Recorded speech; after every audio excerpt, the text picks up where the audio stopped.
আমি দেশের আলেম ওলামা, পীর মাশায়েখ, ইসলামী চিন্তাবিদ, ইসলামী বুদ্ধিজীবী, ইসলামী ব্যবসায়ী, ইসলামী সাংবাদিক সহ বাংলাদেশি জাতীয়তাবাদের আদর্শে বিশ্বাসী, ইসলামী মূল্যবোধ বিশ্বাসী সকল ইসলামী দল, সকল দেশপ্রেমিক জনতার ঐক্যবদ্ধ সীসা ঢালা প্রাচীরের মতো ঐক্যের আহ্বান জানাই সকলের প্রতি।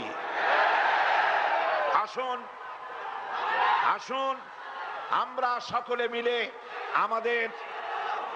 সকলে মিলে আমাদের এই প্রিয় দেশ, 56,000 বর্গ মাইলের এই দেশটি পৃথিবীর বৃহত্তম, দ্বিতীয় বৃহত্তম এই মুসলিম দেশের স্বাধীনতা, সার্বভৌমত্ব, এর অখণ্ডত্ব এবং এখানে কোরআনের রাজ কায়েম করার জন্য আমরা আমাদের জীবনকে বাজি রেখে আমরা সংগ্রাম চালিয়ে যাই।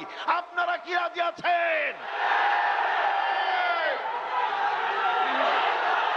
আমাদের সন্তানদেরকে বাঙালি সংস্কৃতির নামে হিন্দু সংস্কৃতির প্রশিক্ষণ দিয়ে চলছে। শুধু তাই নয়, এখানেই শেষ নয়। বসন্ত উৎসব, বিশ্ব ভালোবাসা দিবস, বর্ষবরণ ইত্যাদির নামে মেয়েদের হাতে রাখি বন্ধন পরিয়ে, উলুধ্বনি দিয়ে, করতাল, খোল, মন্দিরা এবং পূজার বাদ্য বাজিয়ে, মেয়েদের কপালে সিঁদুর পরিয়ে, যুবকদের ধুতি পরিয়ে তথাকথিত কবি সাহিত্যিকরা যা শুরু করেছেন তা অবশ্যই হিন্দু সংস্কৃতি। এই সংস্কৃতির সাথে মুসলমানদের কোনো সম্পর্ক নাই। দেশের সকল মুসলমান মাতা পিতা তথা অভিভাবক বৃন্দ, আমি আপনাদের খেদমতে আরজ পেশ করছি। আপনাদের কলিজার টুকরা সন্তান সন্ততি, আপনাদের ভ্রাতা ভগ্নী, তাদেরকে এই বাঙালি সংস্কৃতির নামে যে হিন্দু সংস্কৃতি শুরু হয়েছে তার থেকে রক্ষা করার জন্য এগিয়ে আসুন। বাংলার ঘরে ঘরে, বাংলার রেডিওতে, বাংলার টেলিভিশনে, বাংলার নাটকে, বাংলার সিনেমায় ডাকাত ঢুকেছে। এ ডাকাতদের হাত থেকে দেশকে রক্ষা করতে হবে।